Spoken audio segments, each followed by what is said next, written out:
welcome everyone to the channel on what do you think. We're going to start a new show. It's going to be called We'll Want to Fight About It. It's a group of friends, all of us. We're going to be talking about different topics, different things. One of the questions, best movie soundtrack. If you want to look forward to that, we got a bunch of different questions.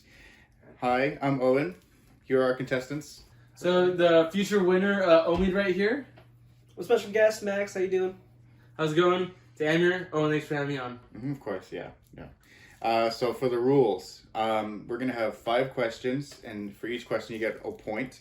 The 2 people with the most points are going to be going to the final round. We have 4 questions that they've all prepared for, and then a 5th question that they don't know about. So stick around for that. So we're going to start off with one of the cooler questions, I think. We're going to have them pitch two horror movies for a crossover. So, Omid, you want to start us off? So this is actually a great question. This is a really fun one. So for 2 movie I want to cross over, I picked my favorite, Nightmare on Elm Street, but I want to cross it over with Pennywise from It. Because I think both of these villains are so good with the cerebral sense of fear.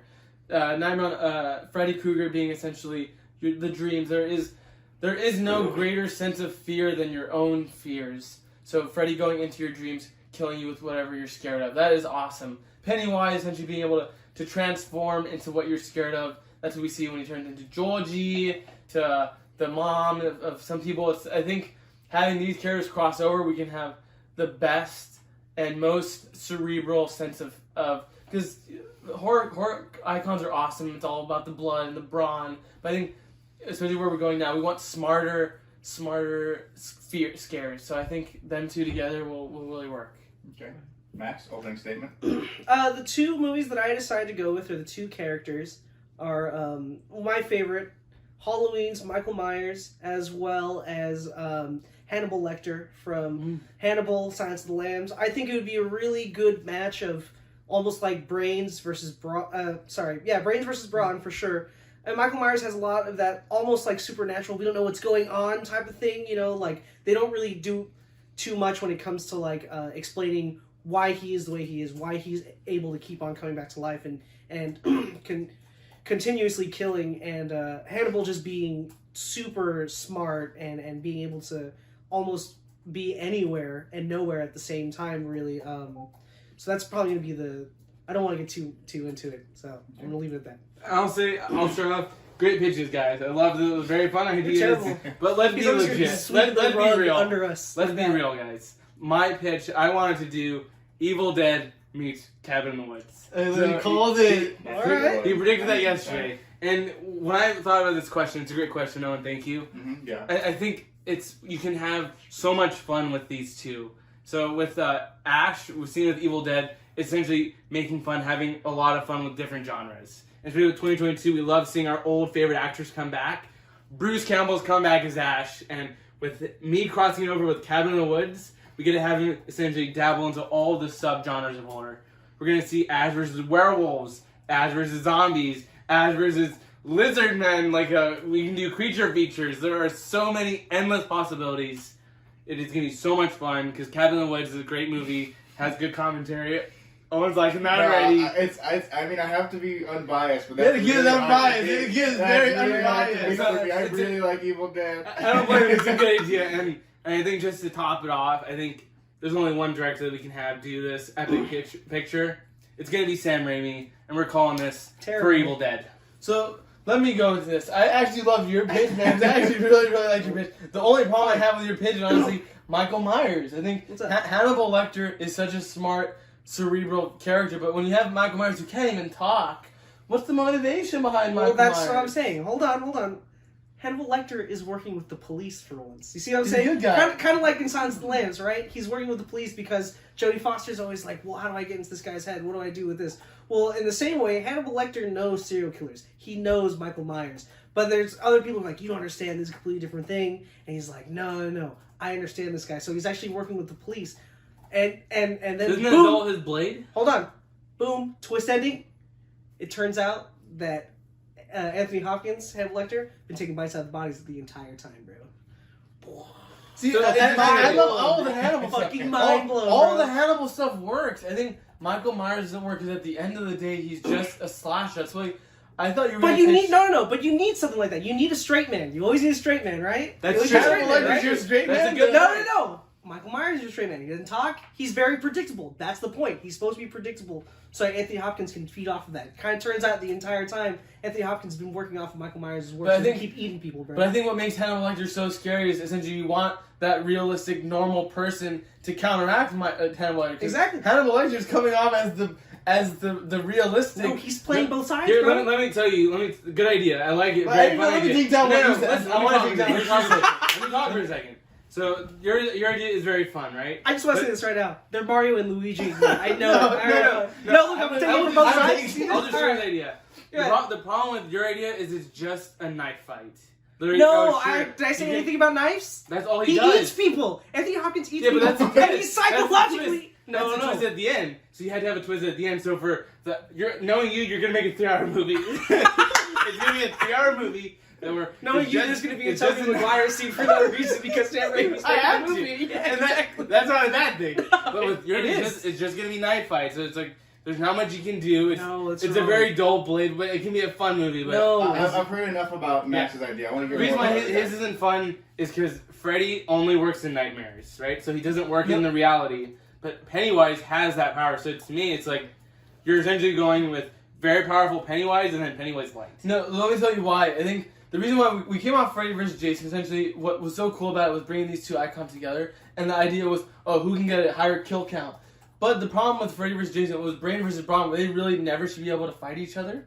But what you said was he can't come outside of the real world, right?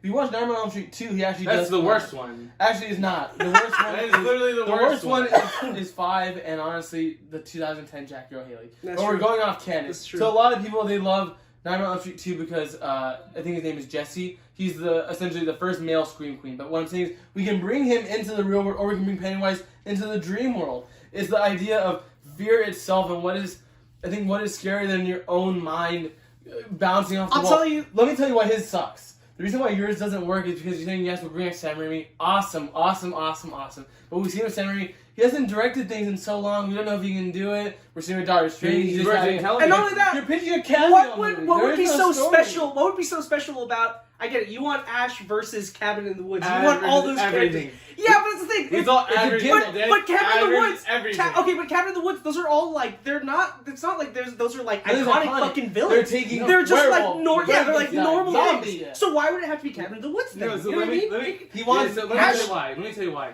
The reason why that movie's gonna work so well is when we look at your two movies, Freddy vs. Jason, iconic characters? Yeah, Freddy vs. Jason, We take fun iconic movie. characters. Freddy vs. We don't Jason, just fun take movie. Cabin in the Woods, some movie from like 2009 that's supposed to be like some sort of like it's supposed to be just some sort of parody of like all the horror Sure, movies in that's general. fair. That's fair. But let me tell you the reason why Freddy vs. Jason, Alien vs. Predator, all those movies failed. They're fun movies, sure, but it's essentially just taking two horror villains and putting them together where we're having the humans have such a boring story arc. But with mine, it's essentially still holding on to mainly an Ash Evil Dead movie, but I'm throwing in aspects of Cabin in the Woods. No. Yours is, how are we going to have Michael Myers versus Hannibal Lecter? And I'll tell you now. So You much, guys there's really so want much to talk. fat. There's so much fat. Real so much quick, fat in it. I just not that it's fair. to defend Amir. The question was pitch two horror movie crossovers. It's not two icons. Yeah, it's not two Uh, villains. movie. Not two villains. Okay, but here's the thing: Cabin in the Woods is so it's like pitching 300 and Meet the Spartans, bro. It's like why would you? No, what Amir did was No, this. because it's serious. So essentially, what we see in Cabin in the Woods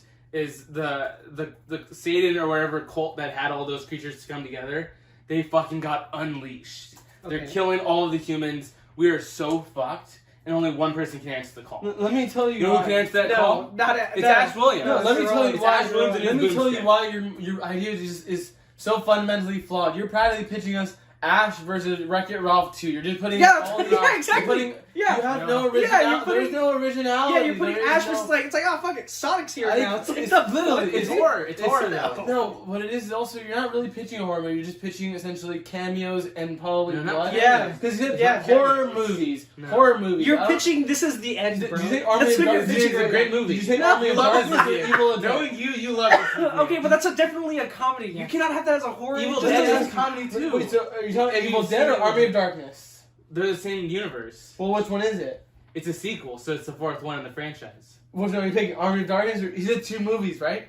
2 All right, movies. then I'll pick Evil Dead 2. Evil Dead 2. So Because that goes into the canon. This isn't Ash with the boomstick, right? This is not super over the top Ash, correct? Right? In Right, Evil then Dead. I see The what you're character saying. evolves. What I'm saying It's- is that Amir is he's Okay, then he's which not pitching- which Pennywise do you choose then? I'll pick it from If Chapter we're- 2. It Chapter 2 and Max. The I one where guess he which dies Hannibal as a movie? giant worm. Definitely Yes, Silence yes, of the Lambs had Hannibal. Because in Chapter 2 was good. Was essentially he preyed upon their fears. He came back and like he made Wow. 30, 40 Hey, let's talk people about something so that didn't scared. work in that movie. They Everything. bullied him to death, and that was like the lamest thing. No, They yeah. did the same thing No, again. no, you know why it worked? That worked so true. beautifully. Great No, one. no, let me tell you Yeah. why. Let me tell you. Okay, I want Let me closing tell- statements. I wanna respond. Omid's gonna. Oh no, Yeah. closing statements. You're first. Go Yeah. ahead. So I want to respond to what he said. Oh, yes, you got bullied to death. The reason why it makes both these villains good is their weakness is being forgotten. So having both of them reignite fear in children, because that's what they do. That's what they do best. We're gonna go back to Elm Street. We're gonna go back to Derry. We're gonna have these families remember the scares that come with Pennywise and Freddy, and the amount of kills you can have. You can have really awesome, over the top. Friday 3 Johnny Depp deaths with the waterfall. I think what doesn't work about yours. You're pitching us Wreck-It Ralph emoji movie, just cameos. That's not my Okay, pick. That's a good That's not pick. my pick. Max, go ahead. Look, you didn't let me talk about this movie, so now I have to like just go into depth. And I'm gonna say this: both of those things they have in common is suburbia, right? We're talking about the suburbs. We're talking about like that real like you live in a close town with people that you really care about. You know what I mean? And I mean I know that Owen's a Halloween fan. There's just something about Michael Myers that's so cool because it's inexplicable. It's inevitable. And what do you have against that inevitability is the strongest serial killer and mastermind that's come out of horror ever, right? Having those two things kind of pull and pick apart at a tiny town is something that almost feels like is just destined to happen. You take John Carpenter's soundtrack of Halloween, you put that in there, I mean like that is something that is iconic, and I mean I'm hoping that it actually happens. Yeah, Go ahead, what you got? very cool ideas. I like both your ideas. No shade. Very fun ideas. But when I think about horror crossovers, I always see the most boring aspect is when you have to have that forced human subplot. You're saying suburbs, you're saying Derry and Elm Street, right? That means you're going to have a boring teenage kids having all of their stupid fucking shenanigans. But my movie is going to be a fun horror movie that is focused on Ash Williams. It's going to be a 90 to 2 hour movie that we get to see good action, great horror, funny laughs. You want to laugh again. You're talking about with COVID, we need to have good, fun movies. Evil Dead is a great movie where you're going to have so much things, and Sam Raimi will have fun. And I think with your movies, yeah, they're fun, but they always feel like cash grabs. Okay, Halloween meets Hannibal Lecter. Mine, You're good. Forever Dead. That's fun. That's good. Great name, by the way. Obviously, it's hard to argue against Amir's choice because I really like Evil Dead. But you guys did a really... No. Honestly, you guys did a good job because you guys just attacked him for like a good 3 minutes. I wanted to see it happen. I let it happen. Max's was surprisingly really cool too. I really liked it. I think you... Max's was really close just because you guys were really digging in on Amir, but I'm going to have to give the point to Amir. It's a great idea. I think that he made... We spent too long attacking him. Yeah. We had to like back off. No, legitimately, I think you guys Really spent a lot of time attacking him as opposed to Exactly. saying why your Saying answers yours are was better. good, yeah. That's why your closing statement was really good, Max. Yeah, Like, if you had a little bit more of I that, was Yeah. like, do I need the closing? That's it. You That's Yeah. sold me. You sold me. I was giving it. If you had- You said Tobey Maguire was in the movie, and I knew that was a done deal. yeah, Right, if you had a little, if you had one more of those, and that it would have been really close. But Yeah. Amir takes it. That was good. That was a good round. That was a good, Yeah, yeah, good I first. liked your idea a lot. Good first first round. round. cool too. That's I a like great this. first round, Yeah. especially for like our first fight ever. You know, I think Yeah. it really solidifies what we're doing here. That was awesome. That was really good. All right, second question. What movie franchise deserves a second chance? And we'll go ahead and start off with Max This this is a good time. one. You want to start with me? Okay. I think that there are a lot of dead franchises, and obviously they're bringing a lot back. Mine is actually one that is in very recent memory. I'm going to say within the last, I want to say around the last 3 or 4 years. As you know, Universal owns all those horror characters, and they did a terrible job of bringing in The Mummy in 2017, and then they made The Invisible Man. However, I think it's time to repitch and refocus on the dark universe, and you don't start off with Invisible Man. You don't start off with these second thought, like afterthought characters. You make a good Frankenstein movie, and you start there. You make a good Jekyll and Hyde movie. You know, things that, or at least if it fails, you have 2 really nice movies that people who would want to see. and then you kind of try to expand from that point on. We get to see Wolfman, Creature from the Black Lagoon. Go ahead. That's great. That's a great answer. Actually, that was really good. And when I was pitched the question, I was thinking, oh, maybe I can go for like an X-Men or a franchise that failed. But I realized, no, that's not that to me isn't the core of this. I wanted to pick a franchise that is so good that should have had more sequels. Okay. And I'm saying Atomic Blonde. That stars Charlize Theron, directed by David Leitch. That is an amazing franchise, essentially female John Wick. And it is a travesty that we've only had one. It's based off a comic book. There's a lot of cool stuff we can take stories from. And I think we can essentially see a whole new genre and franchise built around more female action stars. So my pick is we need more Atomic Blonde pictures. So for my pick, we all know the biggest franchise out right now is Marvel, right? The only competitor they have in the superhero space is DC, so I'm going to say we need to restart the Green Lantern franchise. So everyone hated the Ryan Reynolds Green Lantern movie, but there was problems. It was a bad movie, but I think we can all agree the best thing about that movie was honestly Mark Strong Sinestro and Ryan Reynolds Hal Jordan. Those were the two good things. I mean, there was passion from both of them. The problem with the movie was essentially I think the villain didn't work and just the writing wasn't there. But I say we repitched the movie with an older Hal Jordan, a more serious version of Ryan Reynolds, and teaming up with Jon Stewart, who I want to maybe get Idris, maybe we get Yahya Abdul-Mateen.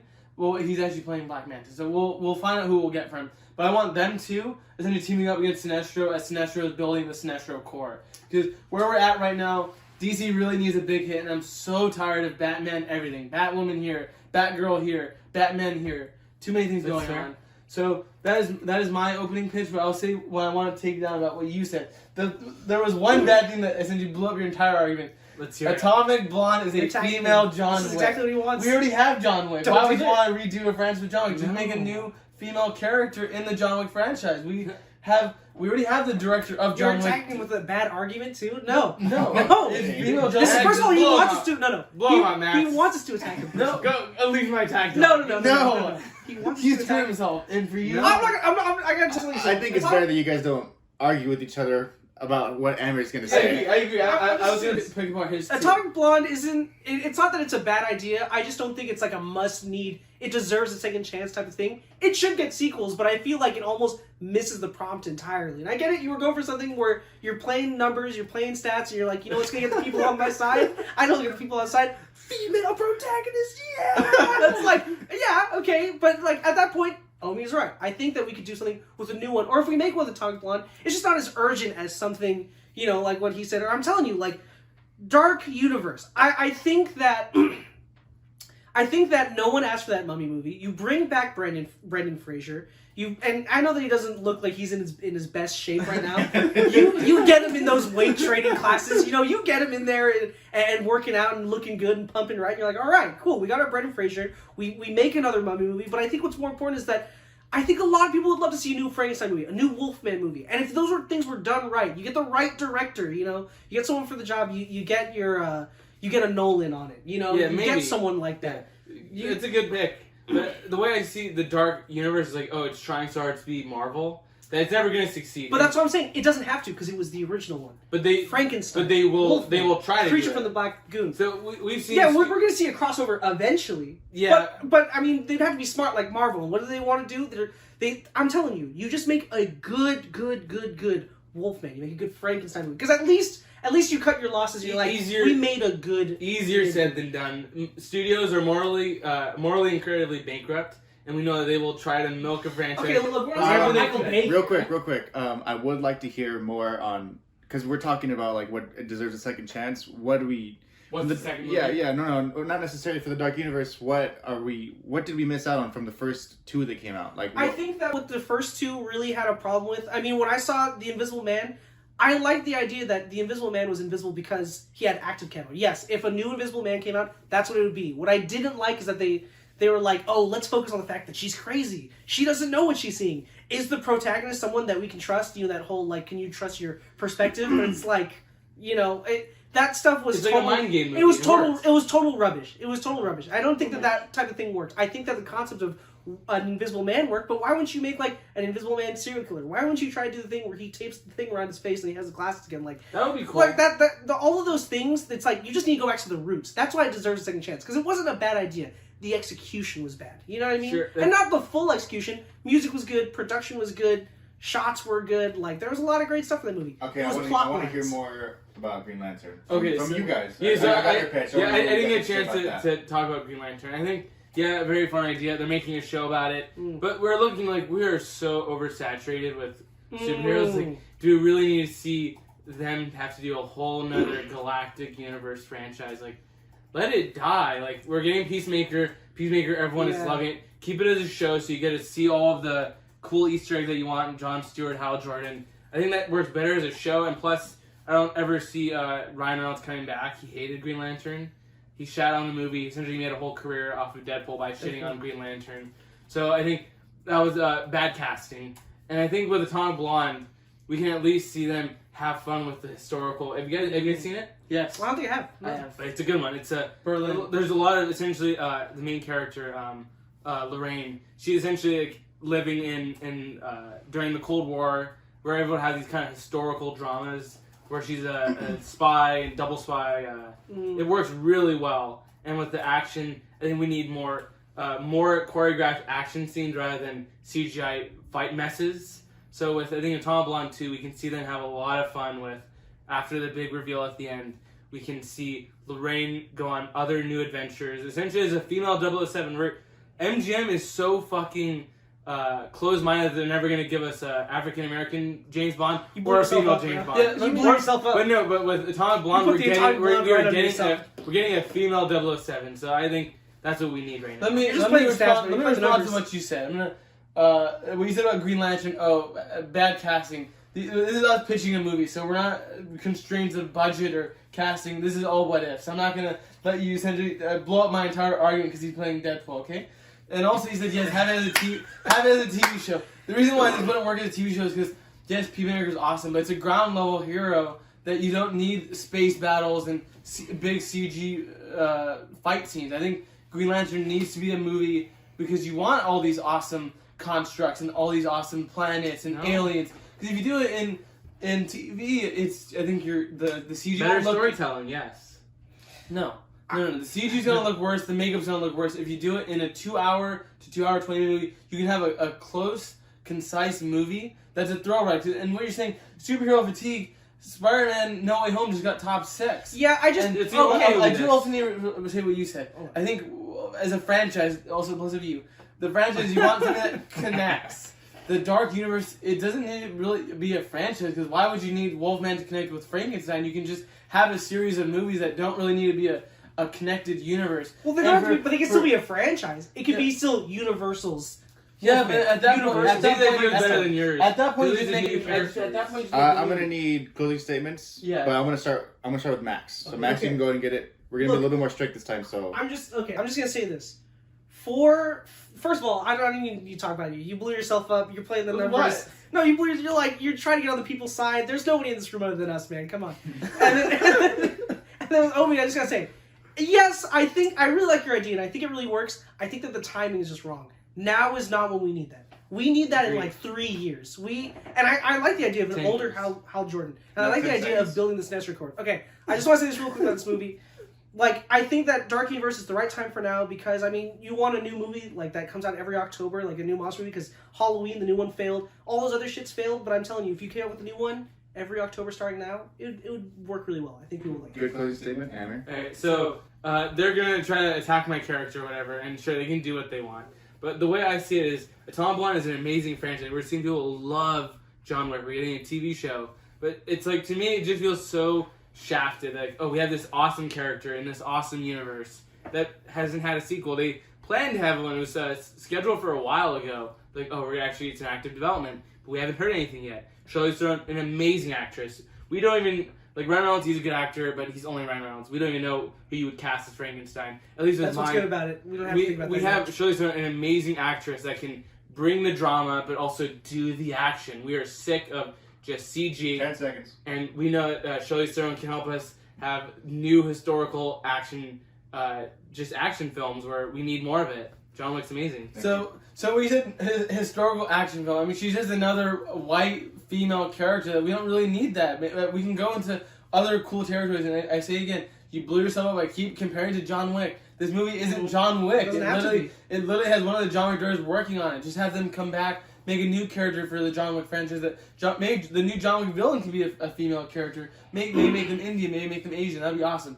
That no one needs a franchise from that. For Dark Universe, I think it's awesome having Wolfman. But I don't think it really needs to be a connected universe. But it's not where you're arguing. But I think we're not really in the need of that. We need new horror movies. And for one of you guys said, "Oh, this is the wrong time." This is the wrong time for Green Lantern. It is not. All we're seeing from DC is DC needs a home run. All they're doing is Batman, and we're not even getting Superman. So we need something fun. We need something cool. And I think Jon Stewart would be an awesome Green Lantern. You can't even do Superman. Jon Stewart's not fun though. Thank you. Jon Stewart's not fun though. He need to be more serious. Yeah, Sure.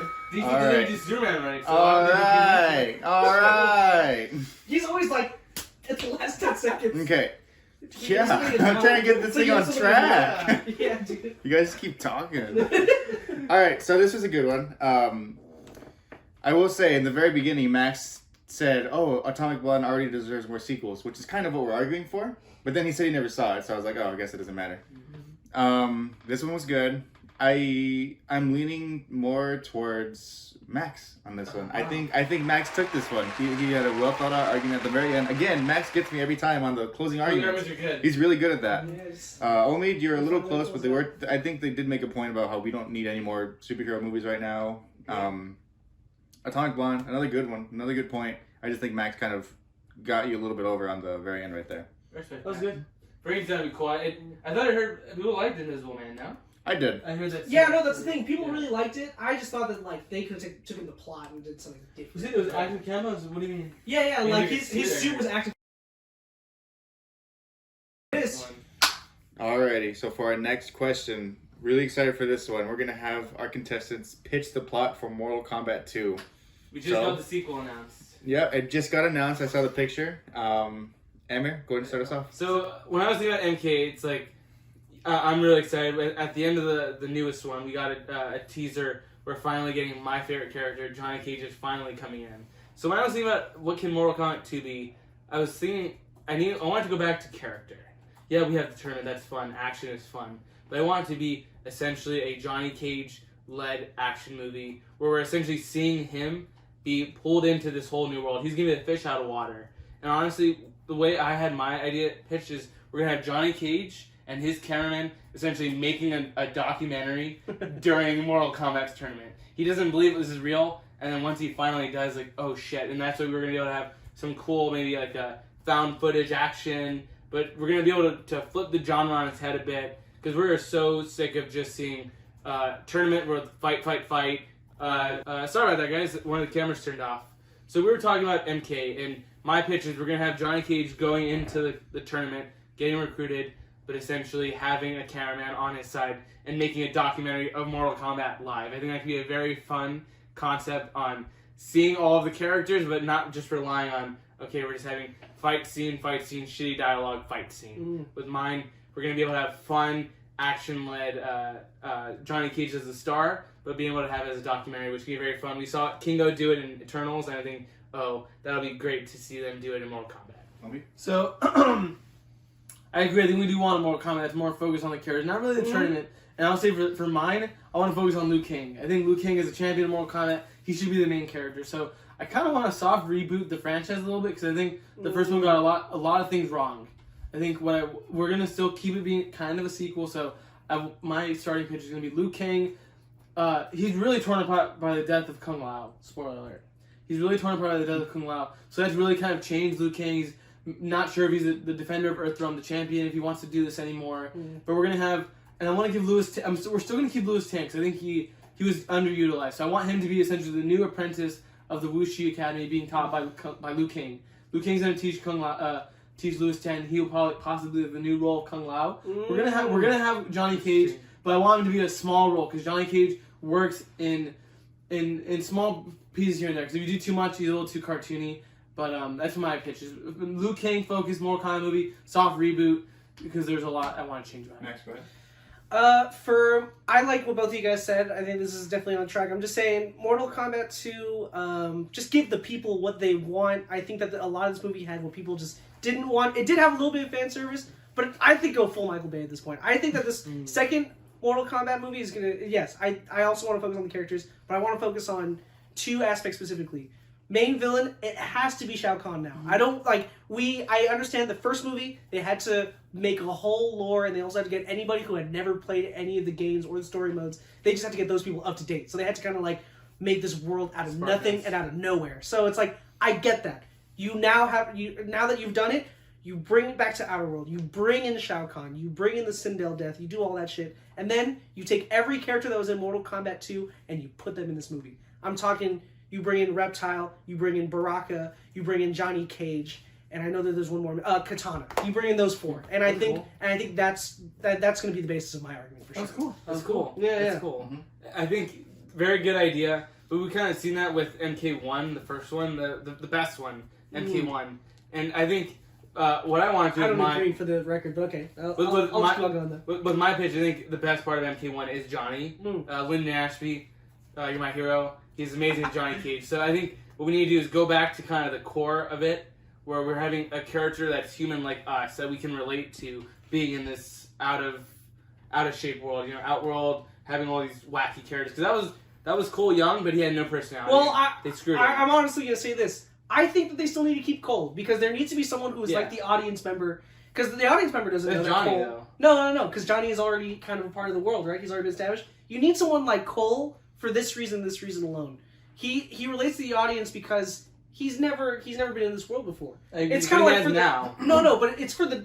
I don't want to say it's for the dumb people. It's just for the people who the don't know the casuals. game. Yeah, it's just for people that don't know the game like us. They can relate to Cole because it's like, this is the first time I'm seeing any of this shit. We need those reactions. Are you keeping Cole Young? I'm keeping Cole Young. He's gonna be. So you're not gonna keep Cole Well, Young? I was keeping Cole Young, but he's not the main character. Okay. He's gonna be B team. He's on the bench, and he's gonna have good scenes. I actually still think that he may not be like the main character, but he's not bench piece. He's up there still. He's I give him it's like Scorpion. He's like number 2. You know what I mean? Oh yeah. Okay, so interesting. So in your movie, Cole Young is still... Cole Young is still very important. lead. He's supposed to be... I mean, think about it. You cannot rewrite that Scorpion and him are linked by blood and by relation. So it's kind of like, by making it... I mean, you were talking about a soft reboot. It's fucking impossible to do. Soft reboot was bad because they had to reset everything. No. I'm saying soft reboot because they had a lot of mistakes. The way Shang Tsung was literally a fucking joke. What they did with Raiden was a fucking joke.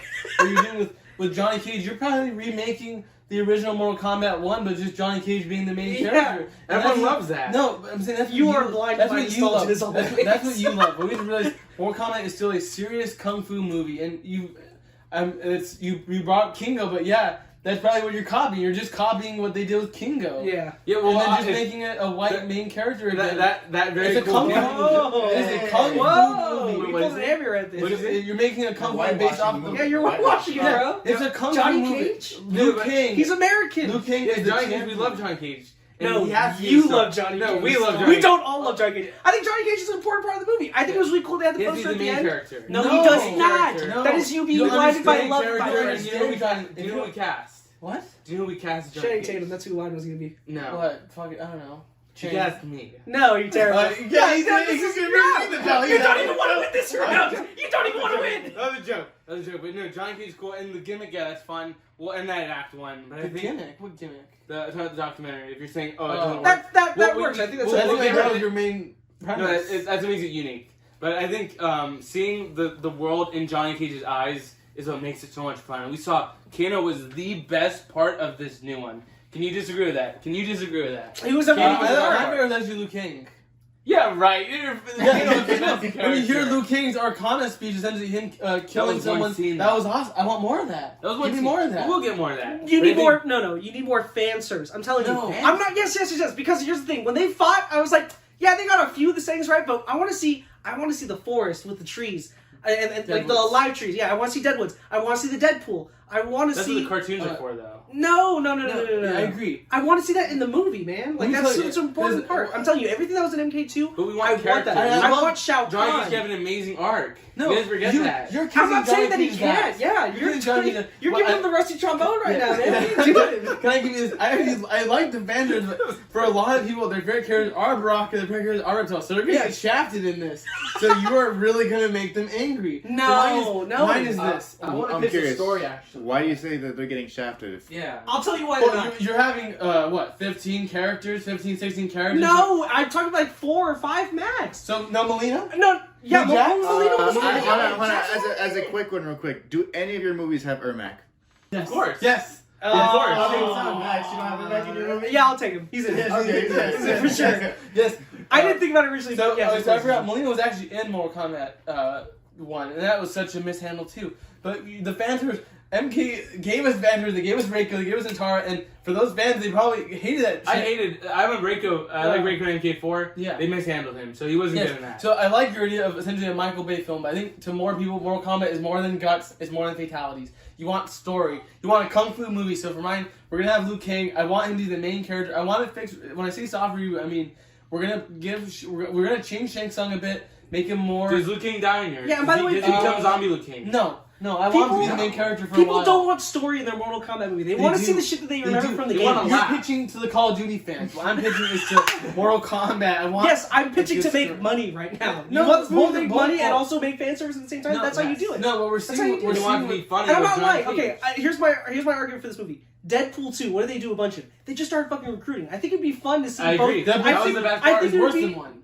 okay. Oh, that doesn't matter. I'm talking about the good part. Okay, of the Max, movie. I want to hear more from Omid. All right, got it. So I'll give you the story. So essentially, we're doing closing arguments right now. No, I just want a Okay, little more. so the story I want to be focused on Liu Kang. He's really torn apart by losing Kung Lao. So he needs to figure out what it means to be a Shaolin warrior. So we're gonna have Louis Tan be like his sidekick. He's gonna help him get back to where he's coming, and Johnny Cage will come in. So Kung Lao is still Kung Lao's dead? dead. He's Kung still Lao's dead. dead. Okay. Kung Lao's dead. So when I say soft reboot, I mean I want to change what they did with Raiden. I don't know about recasting him. I want to change him. He was not hopeful. Raiden needs to be a hopeful mentor, not whatever the fuck he was in the movie. So this is just about Liu Kang. Yeah, it's mainly a Liu Kang. Yeah, I story. know, but what's he doing? Is he So training for we're the still tournament? we're still going off the tournament because I want to do Shao Kahn, but I think we have to do him right. So we're still going off the first one where we're having the actual tournament of MK1.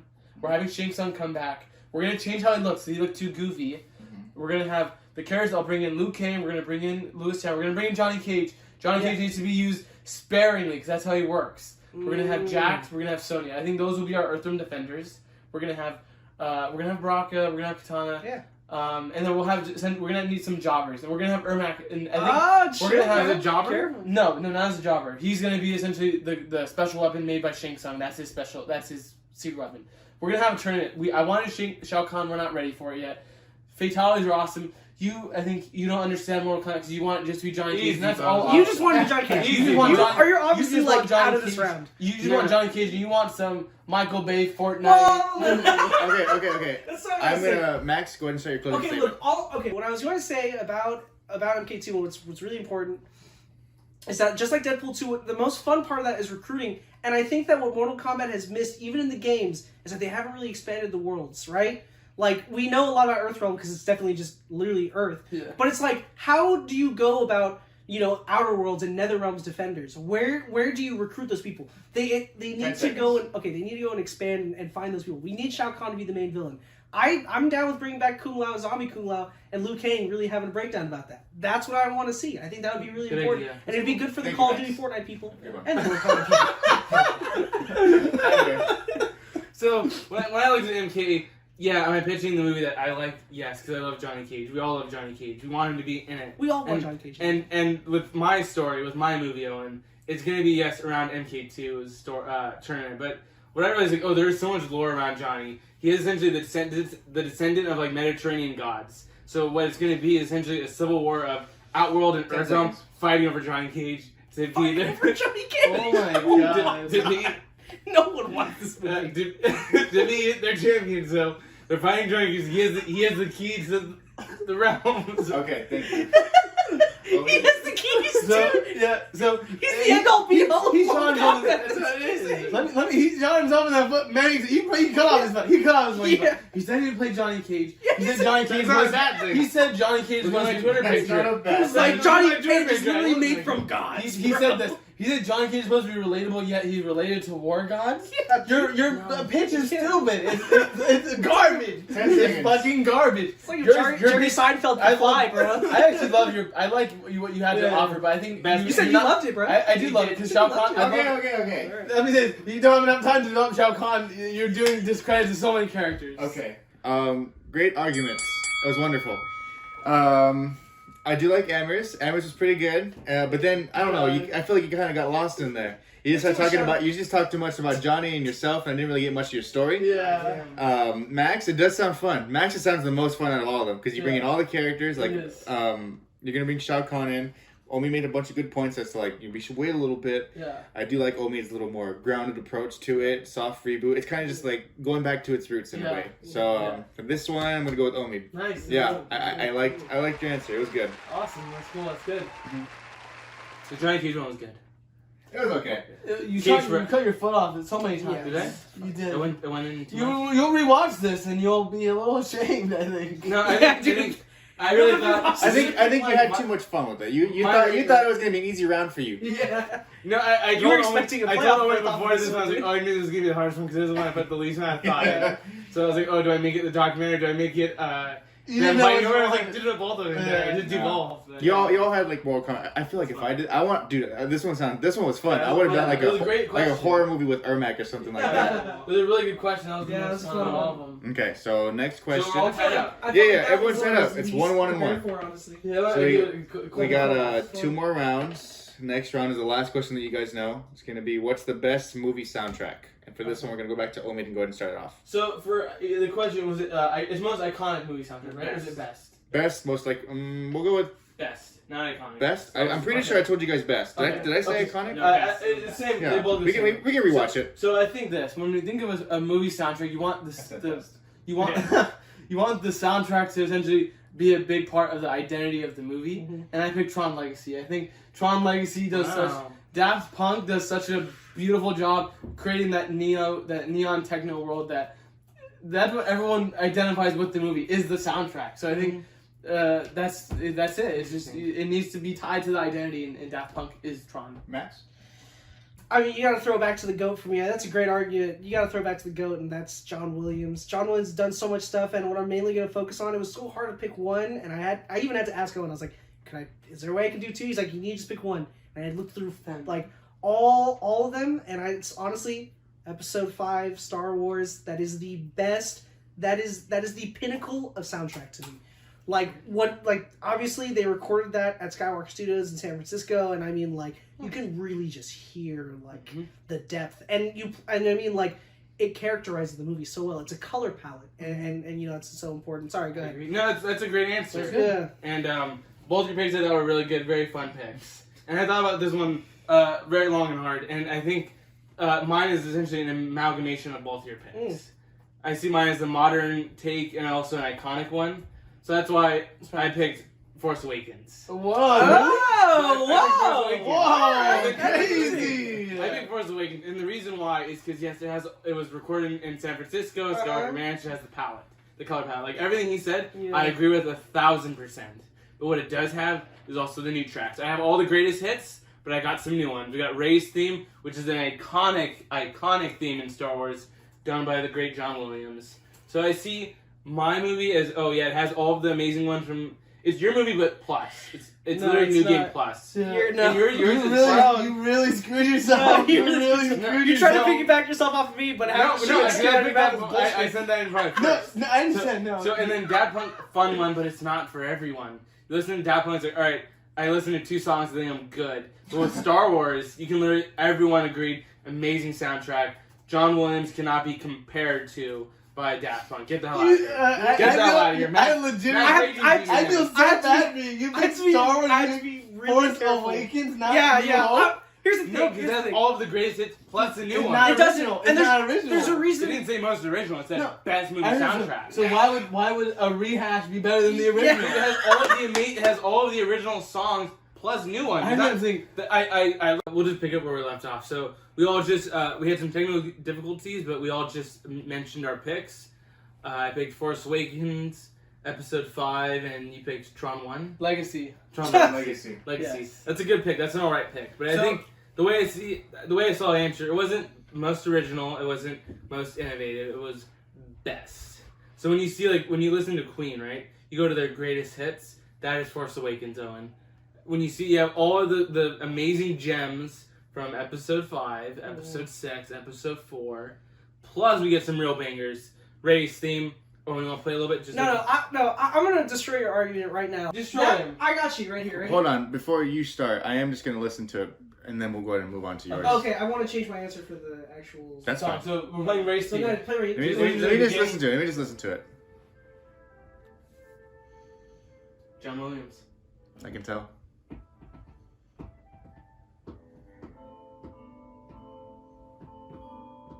Classic. When you imagine the desert, you can literally feel the desert. You can feel sand. I'm not gonna lie, the song is good. Yeah. But it's not Star Wars. It's not iconic. to Yeah, but Star I don't think Wars. Tron just is not even in the same discussion as Star Wars. No, what it is, Fuck yourself. no, what it is You chose the worst and the you best. copied- You chose copied Star him. Wars? You copied him. You chose Star Wars, and you somehow chose the worst pick. No, I didn't pick episode 9.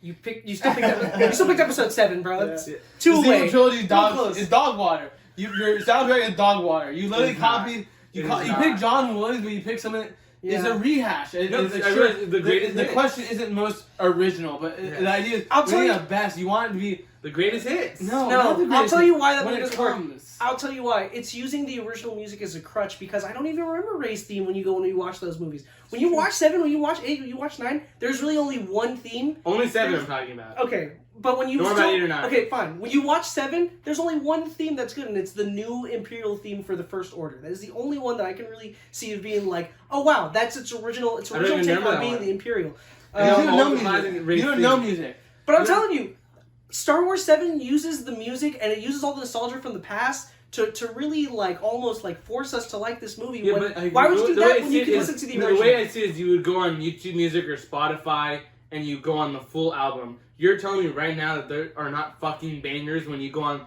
the Force But Awakens it's not. soundtrack? But it's not their Yeah, bangers. also- They're also- borrowing. also Who this- it's not their. No, it's not their bangers. No, no, it's listen, bangers. Yes, it is You're their just bangers. going- But it's but not the again- movie's bangers. Do But you we're know not what I'm talking saying? about the movie. We're We're talking not- about the movie okay, soundtrack. we're not No, talking. let me Okay, tell you. Okay, Let me okay. tell you why. Just Soundtrack. real quick, I have real an quick, idea. real I have an quick. idea. When you think of a soundtrack, it's Real quick here. Listen to the judge.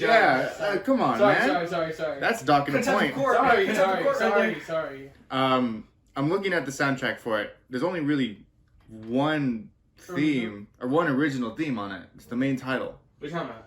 Parade? Force Awakens? Force Awakens. Yeah, I'm looking at it. We didn't say most original. I know, but you keep saying that. You keep bringing up how it's like a hit. Technicality. You gotta take No, I'm not trying to. I'm just saying. You keep We're saying not it's talking like about what the well, composer biggest, does the biggest first hits. off. You're saying it's the biggest hits, right? Plus some. It's one big hit. Plus the Imperial thing he was just talking about. Yeah, you didn't know about that until he brought it up, and I No, I don't. don't know that- And I don't see it here, to be quite honest. Are you on Thank Spotify you, Judge. or Thank you, YouTube Judge. Music? Appreciate that. I'm just looking it up on Google, man. May I Thank you, Judge. have a? Well, I'm not fighting you. I'm fighting I Matt. know. I'm checking your facts, man. May I'm I checking get- it. May I have a comment? So when this is, you're trying to play off a technicality of the biggest hits. When you think of best soundtrack, it needs to be built for the movie. So you're borrowing No. scenes for music that was made for certain scenes in Star Wars Episode 4 What and was 5 and built 6. for it? 'Cause What it's it a is nostalgia I- movie. What? You guys are Nostalgia attacking Amir a lot. I'm gonna go into mine. I know.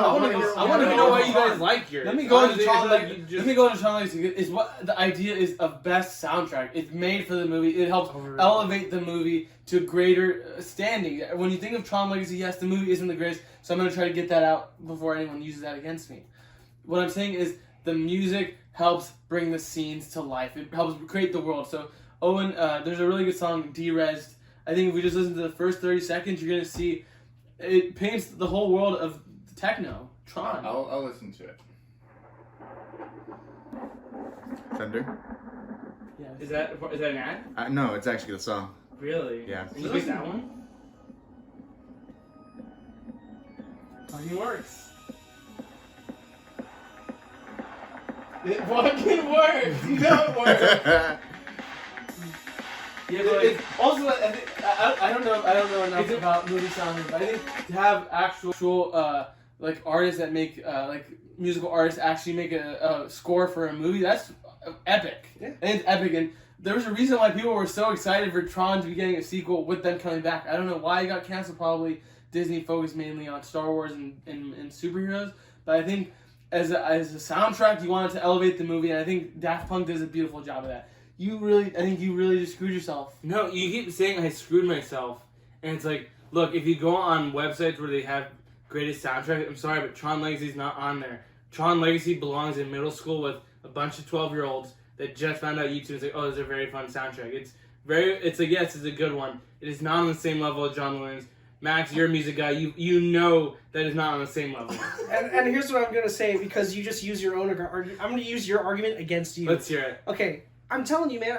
I think that episode 7, what they do is they use all of John Williams' music that he's already written as a crutch to kind of John Williams propel that composed it. Yes, but he did that. Yes, but he did it for a different movie. Max, everyone's already shit on Amir for a while now. I want to hear more about why yours is the best and maybe why you don't like Tron. Owen.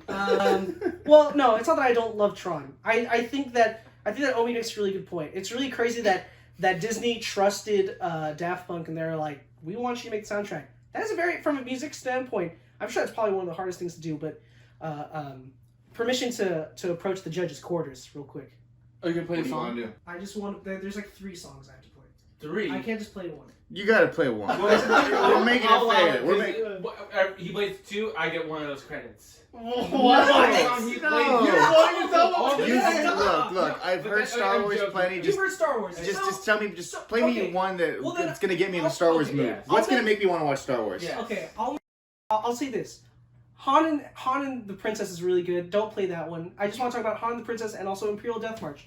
And Imperial Death March is like, that's iconic. This is iconic stuff. And Williams, when he was writing that stuff, you could tell he's like, what does it sound like when a tyrant walks in the room? Play this one. Play Asteroid Field and start at like a minute. Play the Asteroid Field. Listen to this. Isn't hold on. Wait. This just reminded me of Family Guy.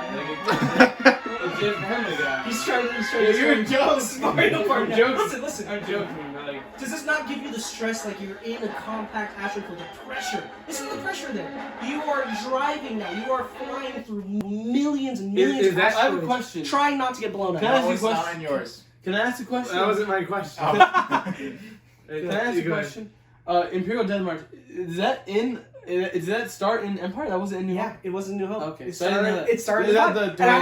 And I had to make sure. I had to make sure because I was like, I don't know, Imperial Death March is a really good one, right? And I had to almost pick over Binary Sunset and Imperial Death March. That is an iconic song. I'm not gonna take anything. Yeah, I'm not gonna take anything away I'm from just saying, Empire. like Williams at this point, he was think- at pinnacle. He knew what he was doing. I think So right now, I'll just be honest with you guys. Max is doing pretty well. So if you guys want to start shitting on his, Judge, can you explain why do you take their point as valid that they're saying all my songs are in his movie too? Yes, Is you that are. no, I don't really That's care not about that. valid. I don't care about that at this point. They just keep shitting on it in different ways. Well, they haven't shown it other than it being unoriginal. That's the only argument they have. It's not unoriginal. It's borrowing. I'll But tag this same John composer, Williams. Judge. We'll go ahead and do the last round. We're gonna do closing statements. Right. Yeah, So, but to give you pointers, I want to hear more about why yours is the best soundtrack. I want to hear. You don't talk about them, okay? Gotcha. I want to hear more about yours. I need you, or maybe you too, to talk about his why- because I'll tell you why- so far no one's really shit on it. You know, yeah, but no one said his songs are my songs too, though. But you can't if you don't want that to be a Yeah. sure. Let me go into my closing It's a arguments. really bad So let me place say to be. this. Let me say this. Yeah, 40 Episode seconds. 5, an amazing fucking soundtrack. Well done, good pick. What I noticed with episode 7, the reason why it is the best soundtrack is because it has to overcome everything that episode 5 did, and it has to make new fucking bangers, and it does. We have Ray's theme, we have Kylo's theme, we have all these amazing, we have the First Order theme. They're all really good. They're all on the soundtrack. I don't know them, I can't hum it because I'm not that good at music, but they're great soundtracks, and it has to overcome everything episode 5, 4, and 6 did, and it overcomes it. This is before they ruined Ray as a character, but after episode 7, there's no way you guys can't tell me you did not love the Ray theme. They did a great job, and yes, we have the greatest hits. I don't see that as a valid point. If you go on YouTube and you listen to the soundtrack, it has all the amazing songs. Thank you, Omid. Okay, so I'm not gonna waste any time with that. I'll tell you why mine is good, and then I'll attack Empire. Actually, I'll go first in Empire. I think Empire Strikes Back is an awesome soundtrack, right? Imperial Death March, that's a great order. That's a great soundtrack. But I think the only reason why I would say yours isn't the best, I think New Hope is better than Empire, just because it's more original. Binary Sunset, everyone knows Binary Sunset. And also John Williams creating a whole universe, so that's what I'm saying. For soundtrack, it's much more than the song itself. It's building a universe. John Williams did that in New Hope, so I think he had much more to prove. He had a much harder task in making a universe in 10 New seconds. Hope. First, like I said, Tron, the music really gets you in the mood. It wants you to watch the movie. Daft Punk, they trusted these artists to make a whole movie. People were excited for the new one to come back, and it helps elevate the world. None of these really do it on the same time. Guys, I'm a musician here. I mean, I'm not trying to brag or anything. I think that honestly, both of you guys made great arguments, but at the end of the day, John Williams did something really, really well, and it's something that's really, really special to me, and I think it's special to every person who's seen Star Wars and is a Star Wars fan. I mean, when you can listen to any track on that entire album, top to bottom. You listen to some of that stuff on Tron, you'll be like, this is a Daft Punk song. You're not thinking this is a Tron song. You know, that's what the problem with that is. You listen to any song on Williams' on that episode 5, and you're like, I want to watch Star Wars. I know exactly where we are in that universe. I know exactly what we're listening to. I know exactly what characters are involved. You know when you're listening, you're like, that's Yoda's theme. You're listening, and you're like, that's in the asteroid field. That's Lando. You just know, because Williams did that well. Thank you, Max. Great argument. I think we can all agree. Amir, I'm sorry. That's so bullshit. I think that you didn't get enough time to talk about yourself, and maybe that's my fault. You know, I should have delegated a little bit more, because when they keep barking at you, it's just hard to hear what you're saying. So that's on me a little bit. But I think even then, you're still fighting an uphill battle. He picked a hard choice. He picked a hard choice, because you can't have you have a Star Wars movie, but it is better. That's why I didn't pick episode 6, because I was like, technically Binary Sunset's not in it. Technically Imperial Death March isn't in it. Like all those. That's why I picked 5. So I think it was really close between Omid and Max. That one was really good. But again, Max is good at those closing statements. He's always talking about his own film and his own choice, and I think that's what benefits him. Yeah. But no, I think I did hear a good amount from Sean.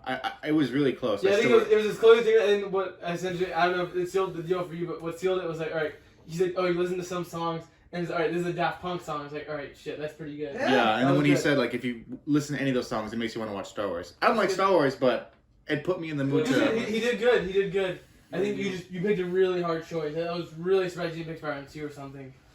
Yeah, okay. I was waiting this so hard. Yeah, if you picked Spider-Man, I mean, it would have been really hard. I would have like... Right now, Max has solidified his spot in the finals. Yeah. Playoff berth, baby, let's go! So you could either keep your spot, and then those two have to fight in a round because they'll be tied. You get 3 points. Or you get a lead. Yeah, we'll see. Get a lead for the next round, basically. Yeah, I don't want anyone. I'll stay in then. Okay, we'll see. So, final question. Final question you guys don't know. This is a blind fight. It's a blind fight. Also in the comments, please let me know why I got fucked over. That was literally my round. No, it was not. I knew that was my round before I even watched it. I was like, they chose that question because I'm going to be on the show. That was a good question. I thought it was legitimately close. But Sean was hard. Okay. I was like, oh, I got snubbed. So, next question. I want you guys are going to have to tell me your answer first. Essentially, okay? Okay. So we're fighting for racing. You're essentially racing for it, but I want you to argue for who is of the big 3, huh? I have a question. It's speed. It's not speed. It's speed to So answer. you're gonna Trust me. You're gonna want to answer first. So you're gonna ask like, oh, so we He's gonna ask, we're gonna say the answer first to take it. We blur it out. Yes. Yeah, you gotta blur it out. I gotta hear you first. Okay. All right. Okay. I want to know of the big 3, who is the worst Spider-Man? Tom. Okay, so I heard Amir say Tom, so. Garfield. Wow. I think Tom's the best one. I'll say Tobey Maguire. You said worse. You said worse, right? I did say worse. I have to fight over why Tobey. Okay, God, no. It's the worst Spider-Man? The That's worst. gonna be so hard. So, who do you want to have the opening scene? Let's go ahead and give it to. We'll go with. You got a. So everyone that knows me, I'm a big Spider-Man guy. Toby fan since day one. Overall here. Just as a precursor, it's gonna be a shorter round. So yeah, this is gonna be a quick one. And it's off the arguing, right? Because obviously there's easier choices. There's easier choices. Yes. I have personal bias, but it's so let me get into the reason. The question is, who is the worst Spider-Man? And I think it's very evident that it is Tom Holland. Yes, we got a very good No Way Home arc, but 7 movies in, and he finally got an arc that is unacceptable. He is Iron Boy Jr. Just because we got one good movie does not erase 6 movies of him being Iron Boy Jr., having the $1 billion shoved up his ass, never has any responsibility, never has any consequences, 10 seconds. Never has a hard life. Yes, we got one good movie. He finally got there, but I would say No Way Home only barely made him become Spider-Man. So these 2 are amazing. We got Toby Andrew. So, Tobey Maguire, yes, he's a good Spider-Man, but there's a lot that people actually hate about him that people don't like to mention. So, what I think the problem is with Tobey Maguire, the first one, he looks way too old to be in high school. His web shooters are fucking organic, which makes no sense.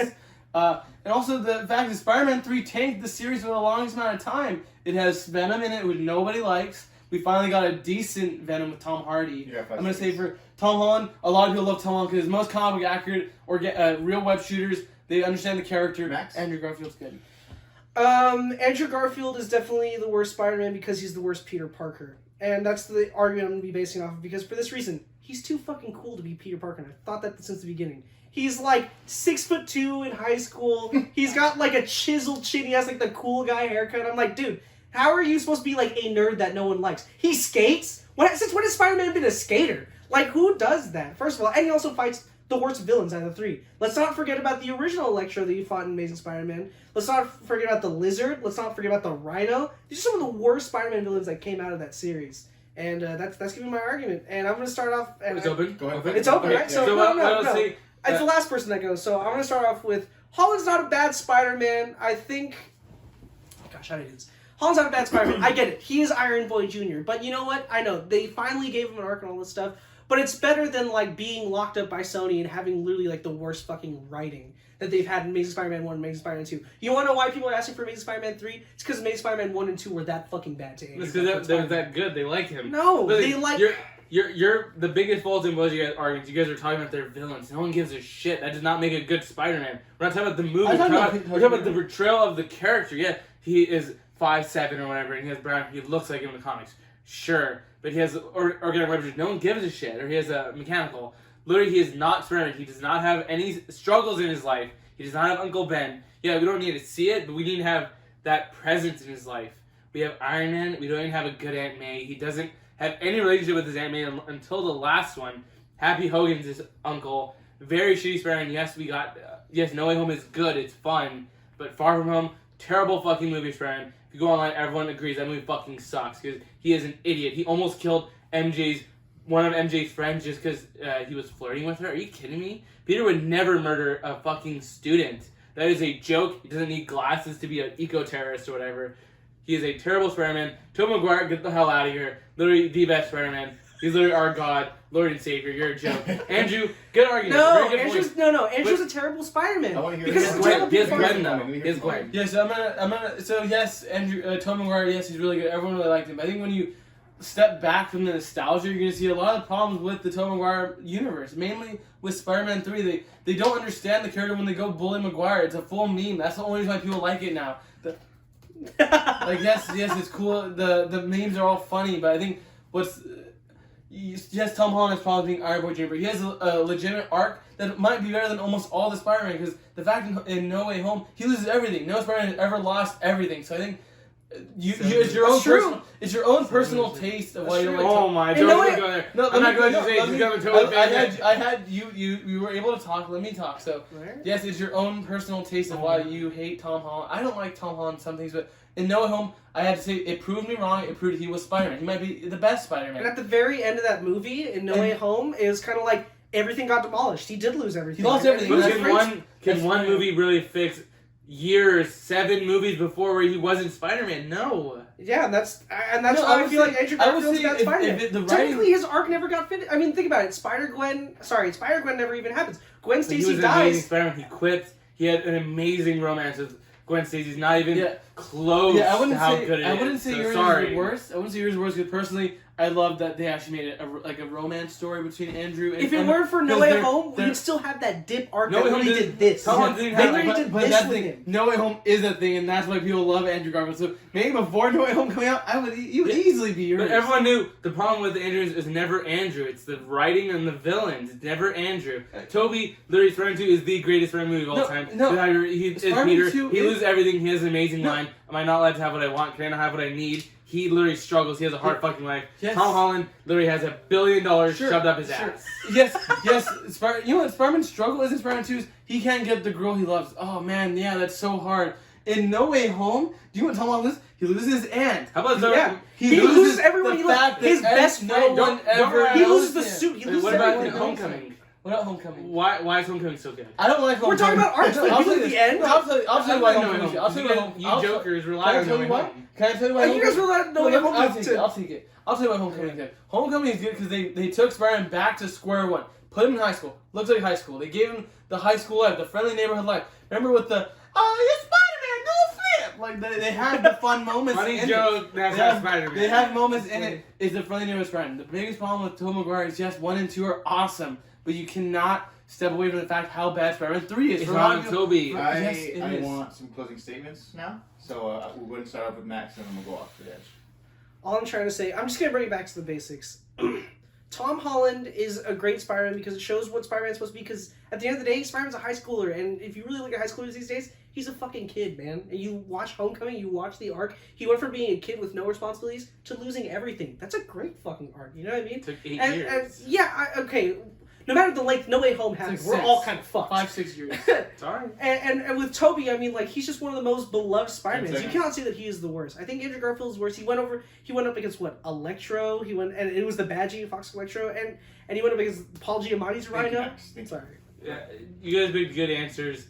Literally all raised for Tom, but I'm not even gonna put that in my argument. What I'm saying is Tom Holland is the worst Spider-Man because he does not. He literally is always playing second fiddle to Iron Man, to Doctor Strange, to the Avengers. When we saw in No Way Home that they didn't have the Avengers, that made me feel, yes, that is Spider-Man, where he's not playing second fiddle to fucking Jokers. Tom Holland is not Spider-Man. He does not have any rest. Yes, they finally fixed him in No Way Home, but that does not fix the character. He had years where everyone made fun of him. When he got snapped out of oblivion, 10 you seconds. know how many memes everyone made fun of him? They were happy when he died. I was happy when he died. You guys were all happy when he died. He is not a good Spider-Man. He just finally got on the way up. He's now barely equal. Go ahead, Omid. I think what you're saying for Tom Holland, yes, it makes sense, but the fact that we do have No Way Home where they actually fixed Spider-Man's a redemption story. No Way Home fixes all the problems they had with Tom Holland. If No Way Home wasn't a thing, I would say Tom Holland's the worst. He loses everything. That is the most Spider-Man at the end. He's a hero of resilience.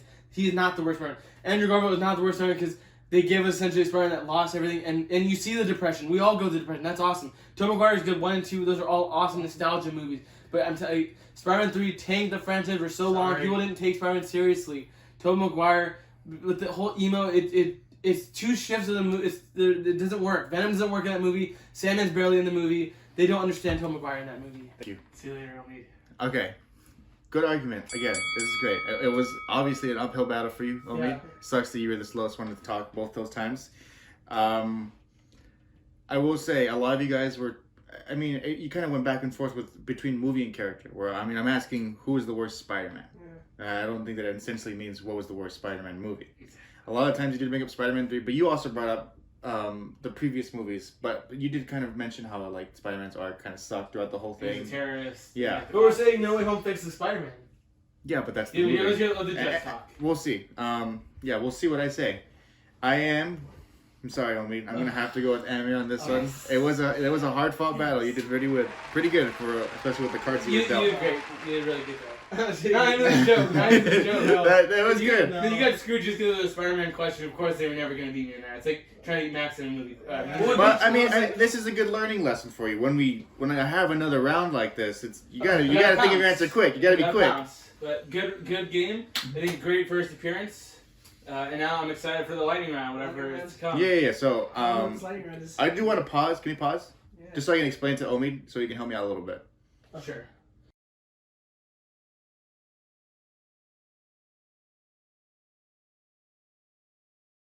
Good job. Final round. Yeah. Good job. That was great. Those were good arguments. So for the final round, I'm gonna explain it to you guys and the people watching at home. I have 3 lists, and before I kind of explain the lists, I want you all to choose a number for me real quick. So give me a second. Max, I need a number between 1 and 11. 7.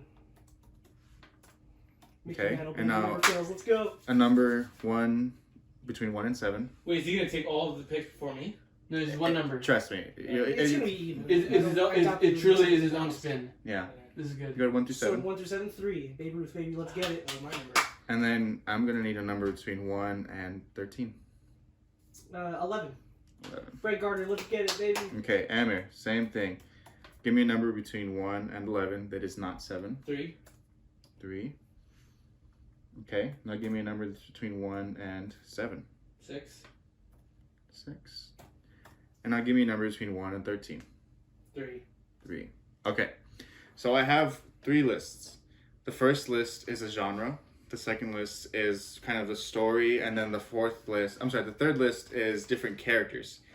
Max, I'm gonna need you to pitch me a movie that is an action adventure, It's gonna be the next Star Trek movie. Oh no. Starring. I don't know anything about Star Trek. Do I just have to do it? You just gotta argue, fuck and it's my starring life. Melissa McCarthy. Who's Melissa McCarthy? Oh, Matt Amir, you're gonna be doing a rom-com. Okay. I love that. It's gonna be Toy Story 5, Okay. and your main voice actor is gonna be Nacho Libre, not Okay. Jack Black. Nacho Libre. Okay. Honestly, this is way. I have it a lot easier than I thought I would have. So I'll give you guys- rom-com, Toy Story 5. It's gonna be a rom-com. So is he Nacho Libre or is Nacho Libre voicing a character? I'm just giving you those three things. You can give me whatever you want. You can give me a director. You can give me a whole new story, reboot, Gotcha. all that. It's all up to you. It can be whatever you want. I'm just giving you what you have to have. So I'm gonna be judging you guys based off of how well you use the points that the answers that I've given you, the things you have to work around, and just your arguments against each other. So obviously you guys can have time to think if you want. No, I think I'm ready. You think you're ready, Max? I think I'm ready. Okay, so we'll go ahead and start off with you. Go ahead and give me Ready? your opening statement. Yeah, go ahead. The Lego Movie, Miles Morales Into the Spider-Verse. What do these two things have in common? They are fun action movies that are really great, and they don't have to be super into the source material. I mean, the Lego Movie, they had the Lego Batman movie. No, what do? Melissa McCarthy, she's a comedian. She's a great woman. She's been in a lot of funny things that I just can't think of off the top of my head. I mean, I just got this prompt right now. But you take Star Trek, you make something that's kind of like Lego Batman movie, you make something that's kind of like Into the Spider-Verse, and you make it so that it's almost like it almost has that Into the Spider-Verse feeling where it's like, you don't have to take it too seriously. Is it action? Is it adventure? Yes. They're going in the ship. They're going all these places, dude. Is it animated? It is animated. Okay, so Yeah. it's an animated. Okay. Star It's Trek movie. animated, Okay. and for that reason, you can touch up Melissa McCarthy's side. She's got the suit on. She's got the yellow suit on. She's doing it. Okay. She's got a Spock. Her Spock is also a woman. Her Spock is Kristen Wiig. Okay. Yeah, her Spock is Kristen Wiig, man. That's And they go all over the place there, and they're shooting stuff, and They're discovering and they're discovering trekking. things. They're trekking the stars. They're trekking the stars. There you go. That's what's going on. I think, Cool. and because of that, you don't have to take it too seriously. I mean, you get James Gunn under the entire project. I think it's something that works. He turned Suicide Squad around. He turned Harley Quinn around. I mean, he turned all that stuff around. I'm sure he could take this project that's Melissa McCarthy and Star Trek and make it into something beautiful. That sounds like a great idea, and I love that. That Yeah. sounds like a lot of fun. But I realized, we need a resurgence of the rom-com. So yeah, my prompt was a rom-com set in as Toy Story 5 with the voice actor Nacho Libre. And I was thinking, what can I do? Because I did not like Toy Story 4. I think there were issues. But one of my favorite parts of Toy Story 3 is Spanish Buzz Lightyear. So we're bringing back Spanish Buzz Lightyear. He's having a rom-com with Jessie. We gave Woody his arc. He had his rom-com, his story. I want to give Buzz his chance. So he's going to get brain damage, and he's being voiced by Nacho Libre Okay. as Buzz. There we go. So he's not Nacho That's Libre. great, I like He is Spanish Buzz Lightyear, but as Nacho Libre. Take it easy. It's going to be so good. He's going to have to woo Jessie all over again. It's going to play like 50 First Dates, where maybe he'll go in and out of character. He'll be Tim Allen again, and then Nacho Libre. Tim Allen, Nacho Libre. And it'll connect to essentially him having to refine what love means with Jessie. And I think that can be a lot of fun. Toy Story 4 was all about Woody. Time to give our man Buzz Lightyear a chance. Toy Story 5, muy fuego. That's my promise. So we just keep on going back and forth? You can go back and forth. I want to hear a little bit more about Okay. the plot to your movie. Okay, Melissa McCarthy, Star Trek, The Next Generation. This generation, all female. We got an all female cast. We got Emily Blunt's in it. We got Kristen Wiig. We got Melissa McCarthy, and we'll also take we'll take Kristen Stewart. I don't give a shit. We got these 4 women, and it's like making Ocean's 8 all over again, but inside the Star Trek. But it's different. It's not going to be like lame because you're going to take we're going to have political people on board so that it's kind of like we know what we're doing. We're putting in a direction where we're not trying to people please. But I think it would be great to see an all female Star Trek Picard ship. What's their ship called? I don't know. No, what would you call it? No, make it. What would you want to call it? What I'd want to call it? I think they would call it something like the Yellow Gun. You know what I mean? Okay, They cool. They just go I like for that. it. That's You cool. know what I And mean? would you have a title? Star Trek. The new level. There you Cool. go. I like that. It's really good. The I new like your level. premise a lot. James Gunn, though, I don't think he really works in that genre of that franchise because he is so vulgar. He likes to essentially be very loose. And I see Star Trek being a message of hope and unity. I mean, I know a little bit this about is Star still. Trek. Think that this is why I made this. It's still an animated film, right? It doesn't take itself too seriously. It's almost like Peanuts or something like that. I don't want Like people walking... disrespectful to the franchise. No. I don't want people to walk in thinking like this is going to be the next new one. This is kind of like a one-off. You know, you read a comic one-off. There's no second book to it. People are just going to take it at face value, and if you don't want to see it, okay, whatever. But I mean, like, they already made female Ghostbusters. I'm sure they can do the same thing with Star Trek. And that went so well the first time. Well, it wasn't animated though. It wasn't animated, and that's why it has to be animated, or else yes, this concept doesn't work very well, right? Yeah. It's hard to do something like that. I agree. But I think it would be great. I think as the bad guy, you bring in whoever. I don't remember who made the Lego Movie. Bring in Will Arnett as the bad guy. I think it would be comedy gold. Yeah. I think it'd be great. That sounds like a lot of fun. It does. would be. But I think with mine, it all feels very much in the universe. Yeah. It's Toy Story 5. We get to see Buzz get his chance because they're making a new Buzz Lightyear movie. It sucks that it's not Yeah, now. I don't think it's gonna be bad. Him as a human, and he's actually an astronaut. The fuck? No, it's Toy Story. Their toys. They're having to find love, and also you can go into some existential stuff with like, oh, can I love? They're essentially robots. Do you think it's demeaning to Mexican people? Do you think? I mean, no, I don't see it because You sure? It's Nacho Libre, bro. Yeah, but Nacho Libre is Spanish Buzz Lightyear. I'm pretty sure Jack Black. It's filled with stereotypes. We're gonna sell this to kids. I'm pretty sure Jack Black has some Spanish culture. It's not Jack Black. It's Nacho Libre playing this No, guy. but so bro. he's voicing him, so that's fine. It's And actually Jack Black playing Nacho Libre voicing. Yeah, and it's Oh, so Spanish it's a guy. white guy playing a Spanish guy No, playing a no, I Spanish think guy. Jack Black might. I'm not gonna let you destroy my argument because of that. It goes into Spanish mode. It goes into Spanish mode. It works with the character. And Yeah, it's but fun. is Jack Black And in also- Spanish mode too, dude?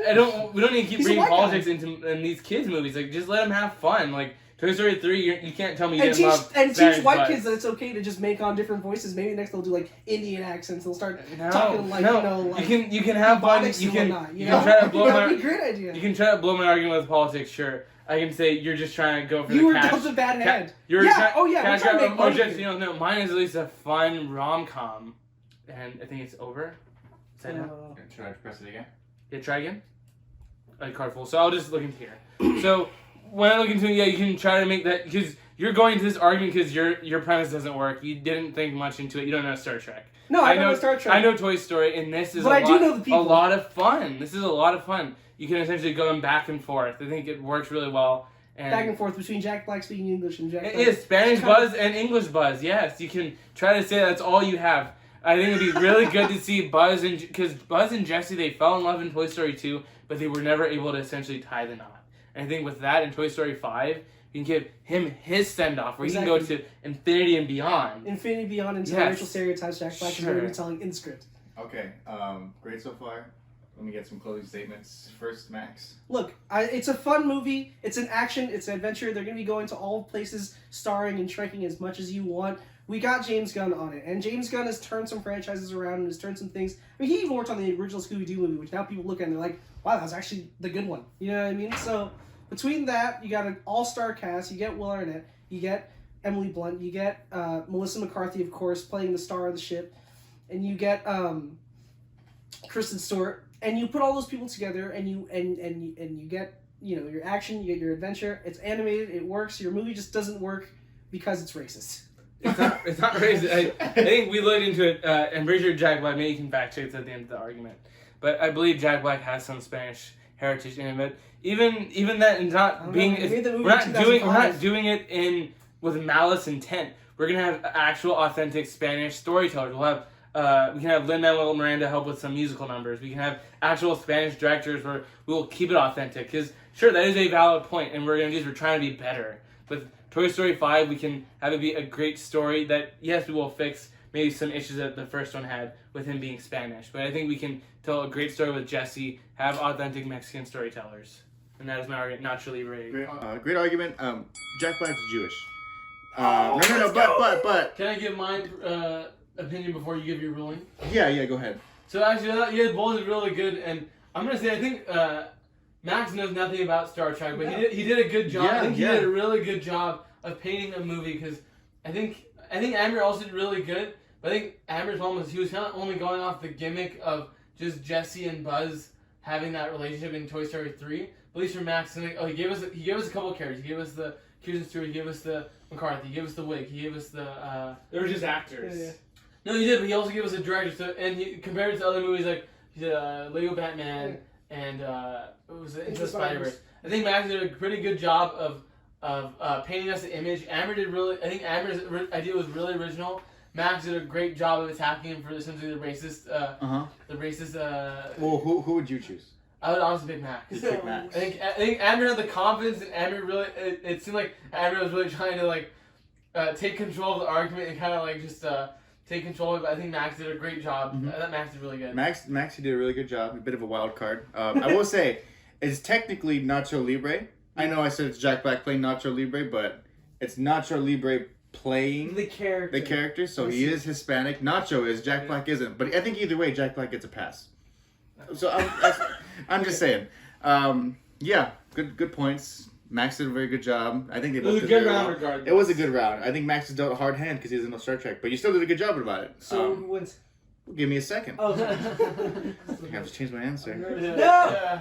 No, I'm not changing it. You guys did good. But I think you made a good couple of points about how Ghostbusters fell flat because it's essentially what you're pitching is Ghostbusters but Star Trek. Yeah.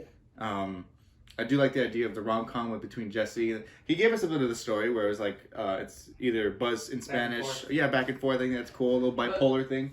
I thought the Ghostbusters was a cheap shot because it's a different. Well, it's a director. good shot. No, but I saw it is because this is a different director and it's animated. It's not the same because Ghostbusters is trying to redo Ghostbusters, but I don't know. I thought it was a shot, but It's a good shot, but I was like, it's animated, so Mhm. you gotta. Yeah. He does have the animated part. Yeah. So for me personally, since I'm the judge, It's you're your not choice. not your choice. I am gonna have to say that Amir won this round. Yeah. So it's not 3-2. So Amir is the first winner for our fights. Congratulations. Good job. Good job. That was really close. That was fun. I thought Yeah. I was gonna lose that. Once he brought in the race card, I was like, oh man, this is getting hard. I Yeah. thought by putting Spanish Cerritos that would help. No, yeah, that was good. Adding a Spanish director or having Lin-Manuel do the music. I completely forgot that if I was it like, could have a music, fuck. it As had soon as you songs said in that, I it. was like, he fucked it. Yeah, that was good. So that was good. You kind of brought it home at the end. Amir got the 3 points. Max, you sadly got 2 points at the very That end. was good. But I thought there was congratulations. gonna be more rounds in the lightning round. So I was like, it's okay if I lose this one, we'll go back. Oh, you know, But that's the I only would one. totally, and I would have been hard. But yeah, it's all good. Awesome, That thank was you. good. Hopefully in the future we'll have a prize for you or something like that. We love to have Max on again. Yeah, He's yeah. a great I think we guest plan star. on having Max on a little bit more Thank often. you. And for him, because a lot of this is kind of like a passion project because we really love movie fights. Mhm. And, you know, for him never having seen movie fights, it felt like he was honestly a champion already. Like, Yeah, he well he brought did. the fight, and he But did. I He never came seen it. ready. He Yeah, came ready. once Max got that second point, I was like, oh, fuck. It's Yeah, me and Owen. once he was in. I was like, god damn, but it was a lot of fun. You know, now we're gonna have more questions later Yeah. on. This isn't our only one. We're gonna have Yeah. First plenty more pilot fights. episode. Yeah, yeah. I think this is Yeah. fun. This Yeah. is more like a laid back, fun version of what we. Yeah, normally we do. always just want to ask the question, you know, like what stuff do we like, and Mhm. you know, we just want to have our own opinions and just talk about it. And Yeah. you know, we get heated sometimes, we get passionate, but it's all fun and games. It was fun. Mhm. Yeah. So hopefully, we get a prize soon. Leave us some questions you might want to ask in the comments. Maybe we can have some of those. I have a list of questions, but honestly, there's probably so many things that I'm missing out there. So yeah, thank good. you for watching. This was Want to Fight About It. You guys want to say goodbye? Bye, everyone. Thank you Hope for to see tuning in you to soon. Well, what did you think? It was a lot of fun. and- We'll come back for the next one. yeah. Yeah. All right. Cut. And Cool. peace. That was good.